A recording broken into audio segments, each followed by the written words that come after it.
Meus senhores, hum, polémica e polémica. Polémico. Porque não há polémica no Benfica, porque vai ganhando e vai estando à frente. Uhum. Há polémica no Sporting, obviamente com este último jogo, com aquilo que o treinador Rui Borges falou sobre um do seus jogadores, o Arder.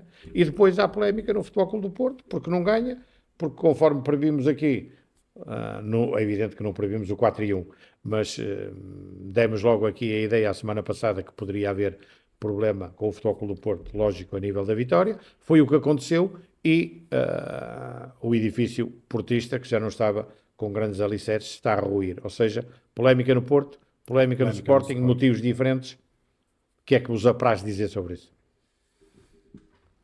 Eu referir-me ao jogo de domingo é Pode complicado ser por aí.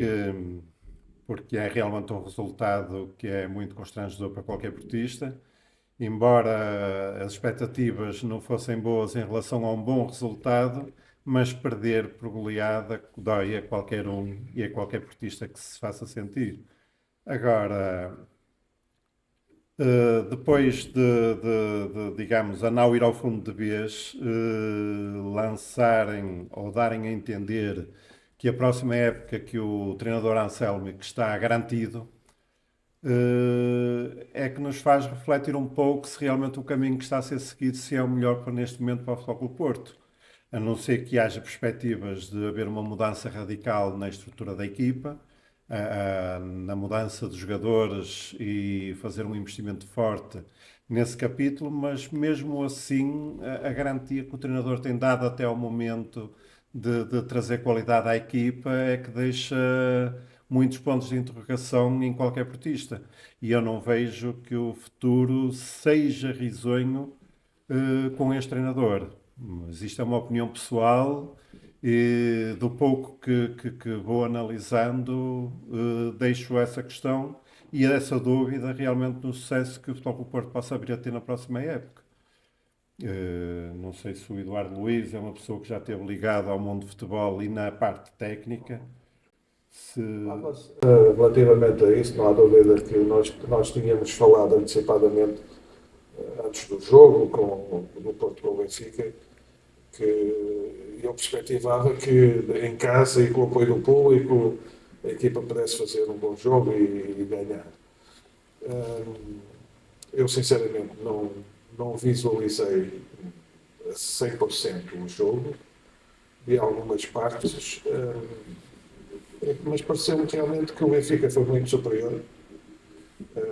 Parece-me neste momento com um nível de qualidade de jogadores superior à do Futebol do Porto.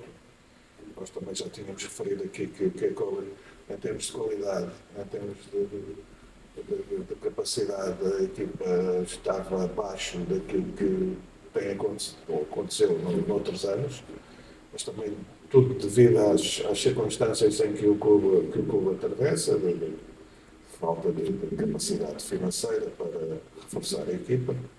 Quanto ao treinador, não é muito bom que uma equipa mudar de treinador várias vezes durante a mesma época, porque a equipa está sempre a começar.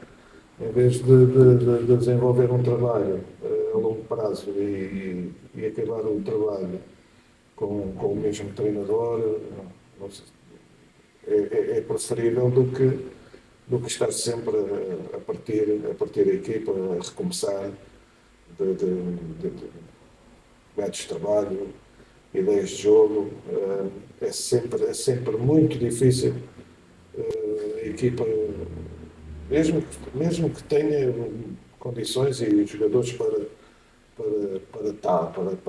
ser melhor equipa, mas nós já referimos aqui, a equipa precisa neste momento de acabar bem a época com este treinador, porque não parece que venha outro treinador melhorar muito aquilo que está, potenciar o nível dos jogadores que tem, que são bons jogadores, mas que para alcançar patamares mais elevados é mais difícil. Agora, como eu disse, acabar bem a época, começar já a preparar a próxima, reforçar e dispensar aqueles jogadores que se calhar o Porto, a estrutura não conta e buscar jogadores que deem maiores garantias que alguns jogadores neste momento estão no grupo de trabalho. Para que o treinador dizer que o treinador é este o treinador para a próxima época. É só a estrutura.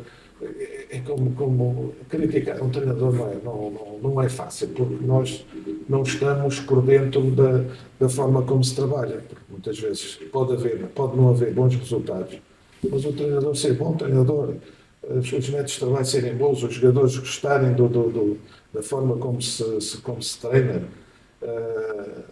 Agora os jogos são o reflexo dos treinos, mas pode-se treinar bem, mas se houver, como eu falei, alguma falta de qualidade na equipa, isso nota-se quando se defrontam grandes equipas e o Porto tem tido essas dificuldades, daí estes 12 pontos de atraso relativamente ao primeiro classificado, que se justifica pela forma como a época tem decorrido ao Futebol Clube do Porto, com alguma uma falta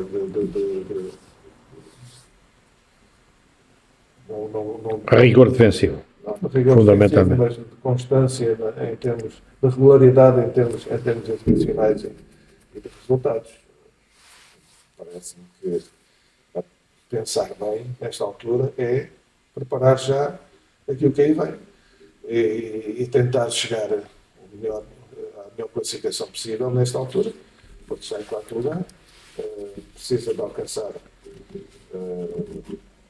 e será esse o objetivo, alcançar pelo menos o terceiro lugar, dar acesso à Liga Europa, porque nós temos que ser realistas, todas as equipas grandes que têm grandes encargos vivem muito das receitas que as competições europeias dão.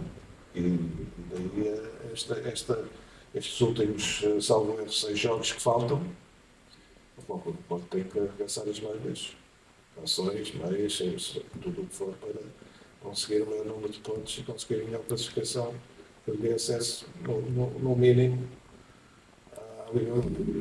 Uma das outras coisas que normalmente se diz, ou seja, a crítica que tem sido feita pela maior parte, por uma grande falange de apoio do Futebol Clube do Porto, é que este plantel mal construído e um plantel que foi herdado e que já vinha de passado. A grande realidade é esta, e eu vou-vos deixar aqui só esta nota. Tiago Jalal, Noyan Pérez, Tomás Pérez, William Gomes, Fábio Vieira, Samu e Denis Gul, aqui estão 8 jogadores. Não estou a falar em quanto custaram. Só o Noyan Pérez foram 17 milhões. Mas estou a falar em 8 jogadores. Destes 8 jogadores, estes 8 jogadores representam 32% do plantel do Futebol Clube do Porto. Ou seja, num total de 25. A pergunta é, quem é que escolheu estes jogadores? Quem é que comprou estes jogadores neste momento?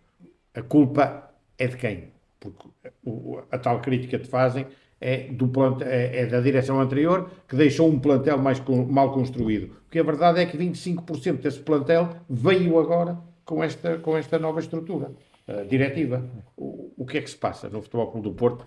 Má escolha, má leitura nos reforços que eram necessários para o treinador, que até joga habitualmente, e toda a gente sabia quando o contratou, com 3 centrais. Se calhar não havia jogadores para que ele pudesse cumprir aquilo que ele queria, e já falamos aqui várias vezes, inclusivamente uma das próprias adaptações que ele fez foi a do Eustáquio no meio, que até já estava no plantel. O que é que se passa para este Futebol Clube do Porto ter gasto tanto dinheiro com estes jogadores, acusar de facto a direção anterior, mas a verdade é que 25% do plantel foi construído agora e foi adquirido já agora na vigência desta direção. Isso é uma questão importante. Tu estás a fazer no momento, porque eu já falei nisso diversas vezes. Quando tentam acusar uma direção anterior de ter deixado como herança um plantel fraco, eu refiro-me precisamente às contratações que foram feitas e ao dinheiro que foi gasto, que não foi assim tão pouco. Tu, quando dás o exemplo do Noam Pérez, que custou 17 milhões de euros, o Samu também custou 20 milhões. E o conjunto dos outros milhões, que embora sejam um pouco... Por exemplo, o Tiago Jaló foi um jogador que veio emprestado, mas o Porto teve que despender de 4 milhões. 4 milhões. De 4 milhões, que era precisamente o valor que custava o Pepe se mantivesse no Futebol do Porto, como os valores do contrato anterior. Agora, por isso é que eu há pouco falei na questão da continuidade do Anselmi por um simples facto, porque eu estou completamente de acordo com o Eduardo Luiz quando ele diz que se deve manter o treinador até o final da época, mas acho que é muito prematuro anunciar já a continuidade dele para a próxima época. Pelo menos iríamos ver como é que ia ser o comportamento da equipa até o final da época.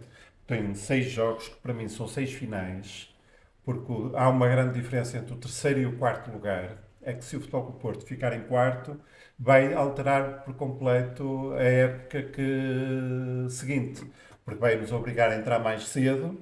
E o Futebol Clube do Porto vem do Mundial de Clubes. Agora eu pergunto-me, que tempo é que vão ter os jogadores para descansar? Não vão ter tempo para isso acontecer. Então mais vale ir para o Mundial de Clubes com a equipa B, para ter tempo de planear melhor a equipe. E há outra situação que me faz confusão a mim e faz muita confusão a muitos esportistas, é que o Anselmo, quando chegou, com certeza vinha referenciado e sabiam qual era o estilo de jogo e a tática que ele costumava usar em cada jogo. Quando ele veio, o mercado estava aberto ainda. E porque é que não se fez um reajustamento do plantel? Sabendo das carências do próprio plantel, não houve reajustamento nenhum. Pelo contrário, vendeu-se ativos que eram dos maiores valores do Futebol Clube do Porto na altura e não se recompôs a equipa. Esperou-se que a época acabasse e começassem a nova época, se calhar com outro projeto, com mais, digamos, mais direcionado para o sucesso da equipa, aliando ao trabalho do treinador, mas o treinador vai chegar ao fim da época com o percurso que já teve, nestes poucos meses que cá está, e com o que está para vir até ao final da época, que tudo leva a crer que não vai ser diferente. Por muita pena minha, não sei se será a aposta ideal para recomeçar a nova época no seguimento daquilo que foi anteriormente. Mas o Eduardo Luiz tem toda a razão que diz que é muito complicado e muito difícil criticar um treinador que chega a um clube e que vem para um futebol diferente no qual estava habituado e até pode, se calhar para o ano, ser um sucesso, ter um sucesso completamente diferente com o insucesso que está a ter neste momento e se calhar para o ano estamos aqui a elogiá-lo e a pô-lo no topo da montanha. Precisamente, porque o treinador é isso que é sujeito. Muitas das vezes as pessoas falam que a crítica ao treinador é sempre injusta. A crítica vem sempre no momento que o clube atravessa. Porque muitas das vezes os treinadores têm excelentes métodos de treino, os treinos são exemplares, mas só que não conseguem transmitir para os jogos aquilo que eles treinam no dia a dia. E um treinador não vive de treinos, na realidade. O treinador vive dos resultados. E se não houver resultados, é difícil. É difícil elogiar um treinador quando o treinador não tem resultados. E eu elogio a postura dele, que tem sido... É uma pessoa que cai facilmente na simpatia das pessoas, tem um discurso razoável, mas os resultados é que falam por si. E é isso que lhe dá sucesso ou não na carreira desportiva dele. Se não houver resultados... E o Eduardo, como treinador, aliás, já falámos nisso precisamente. O que é que tens a dizer? Quer dizer, plantel... Se foram buscar, quando um clube pensa em ir buscar um treinador, ou substituir o treinador que está, ir buscar um treinador, de certeza absoluta vai ter várias opções e vai tentar encontrar a melhor opção entre várias. Ao escolher este treinador, ao escolher o treinador para a sua equipa, é porque o treinador anteriormente demonstrou trabalho. Só assim, quer dizer, não vão buscar um treinador de segunda divisão Portanto, o treinador tem que ter alguma base para se acreditar nesse treinador. Depois, esse treinador e a sua equipa têm que conhecer o melhor possível os jogadores que vai encontrar, as características, e depois ser o treinador a adaptar-se às características que os jogadores têm para depois expor a qualidade dos jogadores em campo. Claro que um treinador tem sempre a sua ideia de jogo, o seu método, o seu sistema preferido, a forma como devem jogar, e isso depois implementa-se nos treinos, e depois dos treinos transportar para os jogos. É claro que não é fácil, não é fácil, e os resultados é que mandam em tudo, na confiança que se tem que ter, no acreditar, o próprio treinador acreditar no seu trabalho e sentir que a equipa está a corresponder. Depois os jogadores sentirem também que o trabalho que está a ser feito vai ao encontro daquilo que os jogadores sabem e gostam de fazer. Mas muitas vezes, epá, as coisas, aqui encontramos um obstáculo que é a qualidade e a classe que os jogadores do Porto têm. Porque eu posso treinar muito bem, os jogadores podem treinar muito bem, mas depois, no confronto com os adversários, há falhas e vem ao de cima a menor qualidade que alguns jogadores têm. E isso provoca maus resultados, as falhas podem ser fatais, depois falta de confiança, e depois os jogadores começam a desconfiar das suas capacidades e, no fundo, a equipa e o treinador a desconfiar se aquilo que está a ser bem feito é bom ou não. Põe-se tudo em causa. Quando os resultados não aparecem, põe-se tudo em causa. Claro. Até os melhores treinadores, quando não vêm dois ou maus resultados, ou três ou quatro exibições menos boas, põe-se tudo em causa. E pá, nesta altura, que a equipa está em quarto lugar, é lógico que qual é o foco? É o treinador. E o treinador, pá, vai sofrer. E eu estou convencido que as pessoas que estão neste momento à frente da equipe, do clube, sabem perfeitamente o que é que devem fazer. Não sou eu que não estou lá, que não percebo disso. Agora, e encontrar as melhores soluções, como eu disse, para a próxima época, com este treinador ou não. Porque tudo o que é despedir alguém envolve encargos. E Claro o que Porto sim. não tem condições de prescindir de vários milhões para mandar um treinador embora e vir buscar outro. Epá, é tudo epá, eu penso que nesta altura, nestes últimos 6 jogos, até acabar o campeonato, tem que haver, epá, uma descompressão, uma desresponsabilização, entre aspas, daquilo que o Porto tem que alcançar. Há um objetivo. Terceiro lugar, isso é incontestável e está ao alcance do foco do Porto. Nestes próximos 6 jogos, tentar pá, os jogadores jogarem o que sabem, opá, descontraídos, desinibidos, não têm, neste momento, têm a perder e não têm, porque para baixo do quarto não vão.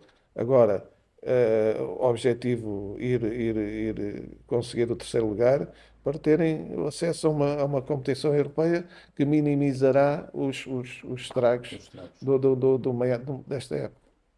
Outro aspecto, ou seja, um treinador que, enfim, e passa a explicação, um treinador que vem para um clube desconhecido, que tem a sua ideia de jogo e que depois se confronta com jogadores que não correspondem àquilo que ele quer, é um problema. O outro problema é um treinador que chega ao Sporting, que tem e que estava excelente classificado e que lhe deixou o treinador anterior uma boa classificação, que chega ao Sporting e que, além de outras coisas que poderia ter feito ou não, isso cabe-vos a vós dizer, dá um tiro nos pés neste último jogo ao criticar um jogador como o Arder, dizendo que ele enfim, que não tem tido boas prestações e que não tem sido um bom jogador. A verdade é que criou uma clivagem enorme dentro da própria equipa, com os atletas, os companheiros de Arder, a não aceitar essas palavras de Rui Borges, para além de também não compreenderem e não aceitarem precisamente a explicação que o próprio Rui Borges tentou dar dentro do balneário e que não foi bem aceito. Ou seja, é um problema que surge porque não houve adaptação àquilo que o treinador quereria e os jogadores não correspondem. Os outros, se calhar, os jogadores correspondem, mas é o próprio treinador que dá um tiro nos pés, criando um fosso grande e um grande problema dentro da própria equipa. O que é que aconteceu ao Rui Borges? Na última vez que estivemos aqui, e estivemos a falar um pouco na antevisão da jornada, eu tinha falado precisamente em relação ao Sporting, que desde que o Rui Borges assumiu o clube e que ultimamente tinha conseguido alguns bons resultados, ainda não tinha passado por uma, digamos, por um teste a sério, que o Braga queria pôr a nu ou não as dificuldades que o Sporting poderia ter. O Rui Borges, eu sempre tive dúvida em relação se era um treinador para treinar um clube grande, se tinha arcabouço, digamos, para levar o Sporting à conquista do título.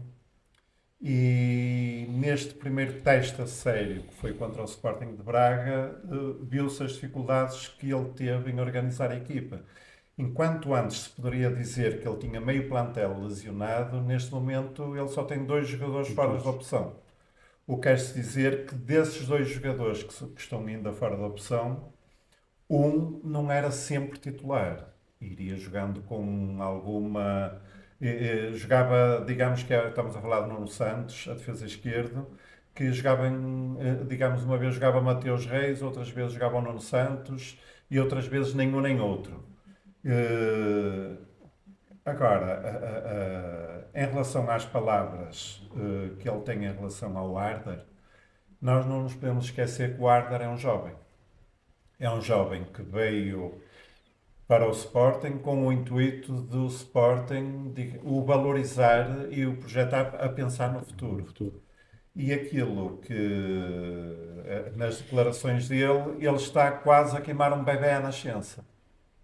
Porque não são palavras nada abonadoras para a carreira do atleta, não são nada abonatórias até para, digamos, para a credibilidade do próprio atleta que ele devia de sentir.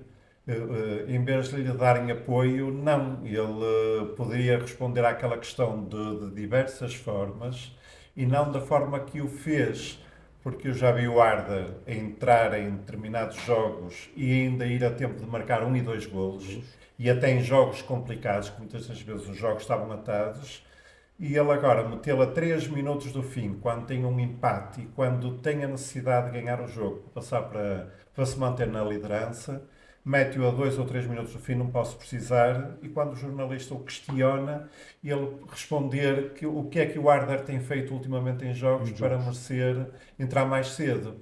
Isso é descredibilizar o atleta, é tirar-lhe a confiança toda, que vê-se que é um atleta que tem garra, mas que ainda é um jovem e que está em formação como atleta, e ele quase que lhe corta ali as pernas numa conferência de imprensa, quase que é pior que um puxão de orelhas à frente de toda a gente.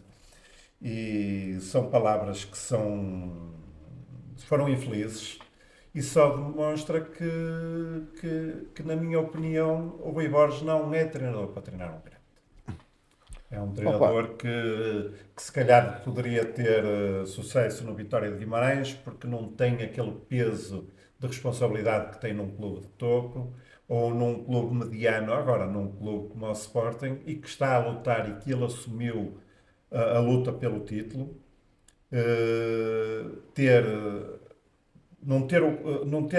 digamos, perder o controle do jogo contra o Sporting de Braga, ter 45 minutos para mudar o rumo do jogo e só o fazer depois do Braga ter chegado ao empate e ainda esperou para lançar um avançado, só demonstra que não tem, ou falta-lhe visão de jogo, ou então não está a raciocinar direito com aquilo que se passa em campo. Mas é um problema que não é meu. Eu relativamente a isso, tenho uma perspectiva, não é muito diferente, mas porque já passei por situações e assisti também a outras situações, não como treinador. Hum, é muito, é criticável que um treinador possa eh, esperar quase para o fim do jogo para pôr um jogador quando precisa do resultado. Acho isso critico, eu não faria. Eu não faria, aliás, daqui a uns anos eu estava como assessor desportivo num clube e o treinador desse clube pôs um dos melhores jogadores da equipa a 3 já dentro do período de compensação, quando estava em 0-0. Isso é humilhar o jogador. E eu não faria. Ou precisa de ganhar o jogo e põe o jogador a 10, 15 minutos do final do jogo, ou então não o mete, não precisa de o colocar. Neste caso, o Rui Borges, ao vir criticar um jogador daquela maneira, hum, está realmente a pôr em xeque a capacidade, a confiança do jogador, quando estas situações deviam ser feitas no privado, chamar o jogador à parte, falar com ele, dar-lhe confiança ou não, ou puxar-lhe as orelhas ou não, mas não se achava que o Arder não tinha dado ultimamente, quando não o punha a jogar. Claro. E não é 3 minutos, e não é 3 minutos que vai conseguir que o jogador dê a volta ao jogo. Quer dizer, eu só entendo as substituições em cima do final do jogo para poupar, para gastar o tempo que falta para quando se está a ganhar. Quando se está a ganhar, quando se está a perder ou empatar, meter um jogador não vai resolver nada. É preferível não meter o jogador, porque o jogador entra e sai logo porque nem toca na bola. Portanto, isto é criticável. Se o Rui Borges é treinador para o Sporting ou não, isso epá, também eu, como treinador, não vou criticar isso, não vou dizer que não é ou que é ou que não é. Porque são as pessoas das estruturas que têm que avaliar dia a dia a capacidade do treinador e a forma como ele se dirige aos jogadores, a forma como treina, a forma como interage com os jogadores. Nós que estamos de fora, eu não consigo dizer se é ou não é, não consigo. Agora, nós criticamos aquilo que vemos e aquilo que é criticável é substituição em cima da hora e depois criticar o jogador porque não dá rendimento por isto ou por aquilo quando o põe a 3 minutos, a 3 minutos do final do jogo. Isso acho que foi, quanto a mim, uma grande infelicidade da parte do treinador, Rui Borges, eh, e provoca no ambiente da cabine um determinado mal-estar porque ninguém gosta de ser criticado publicamente. Eu, como treinador, eu quando critico, não vinha, eu não fui um treinador de Primeira Liga, mas fiz algumas coisas a nível da Liga de Honra e sempre que havia necessidade de criticar era no grupo. Critica-se no grupo. O que vem cá para fora, pá, só se alguém soltar, porque eu não, assim como não acho correto um jogador vir criticar o treinador publicamente, eu como treinador também não consigo, porque o treinador depende dos jogadores. E nesse aspecto, ele tem que ter muito cuidado com aquilo que diz, com a forma como se dirige aos jogadores, à equipa, porque muitas vezes é preciso puxar as orelhas, mas também nós temos que ter em atenção que o grupo é enorme, são 26 cabeças a pensar diferente e, e nós temos que ter muito cuidado para não destruir às vezes aquilo que se levou tanto trabalho a construir. Mas tu focaste em um ponto que eu, na altura que eu vi as declarações, pensei precisamente o mesmo. Se o atleta nos últimos jogos não demonstrou capacidade, como é que ele vai apostar num atleta para resolver um jogo? Para ir buscar em busca de um resultado que tanto ele precisava. Eu não sei se ele quis resolver o jogo a 3 minutos do fim, não sei. Claro. Às vezes nós dizemos, como treinadores, dizemos, tanto vale 1 minuto no treinar, jogar 90 minutos como 1 minuto. Opa, depende do rendimento que o jogador Claro. tenha. Às vezes o jogador jogar 5 minutos pode resolver muita coisa, isso é verdade também. Mas pôr o jogador e depois criticá-lo, aí já me custa a mim ouvir aquilo que foi dito relativamente ao jogador. E quando falamos, não é diferenciar os atletas, mas quando falamos de um jovem. Opa, sendo Um jovem jovem ou velho, muito- repara, eu já assisti a jovem, a menos Não, eu jovem. digo jovem porque ainda não tem aquele arcabouço psicológico que se calhar um Mas atleta hoje formado isso tem. hoje, epá, um gajo já é evoluído com 20 anos, os gajos já sabem muita coisa, já têm muita informação. Agora, porque aquilo que o jogador jovem tem que fazer é saber que tem, opá, ainda muito tempo e não se pode ir abaixo com palavras de um treinador que eu também já tive. Quando jogador também tive palavras não muito elogiosas, mas depende depois da capacidade de cada um interpretar e ultrapassar essas críticas. Porque agora, relativamente a um jogador mais velho, aquele pode lhe entrar por um ouvido e sair por outro, porque tem atrás de si talvez um passado que o mantenha e que o consiga manter em termos psicológicos, e não se deixe afetar. Agora, epá, acho que no fundo o treinador é criticado, é bem criticado relativamente àquilo que diz publicamente o jogador, quando coloca o jogador a 3 minutos à espera não sei de quê. Vamos? Estamos. Quanto a isto, não há muito a adiantar e são essas a opinião que eu tenho em relação a essas situações do momento. E estamos então, assim terminados mais um Jornal de Desporto. Voltaremos para a semana depois de Mais uma outra jornada. Exatamente, uma jornada e saber o que é que acontece, principalmente nos 2 primeiros lugares. Porque E se nós esses falarmos são os preços. numa próxima oportunidade do futebol feminino? Também pode ser, e fica aqui a sugestão. Futebol feminino. Também. Embora futebol. a seleção, é evidente, estamos a falar também de coisas diferentes e entendo isso perfeitamente. Futebol feminino. futebol feminino. Embora a prestação de Portugal, pelos 2 resultados que teve face à equipa espanhola, também não fossem exatamente. Foram fracos, mas nada. também estamos a falar Uma da campeã melhor seleção a nível atualidade. mundial. Exatamente. Meus senhores, ficamos por aqui. Então, próxima semana está lançado o tema ali pelo Eduardo Luiz, seleção feminina. Vamos a ele. Falarmos Futebol até dos feminino, é seleção. Futebol Exatamente, feminino. futebol futebol feminino. Vamos a isso.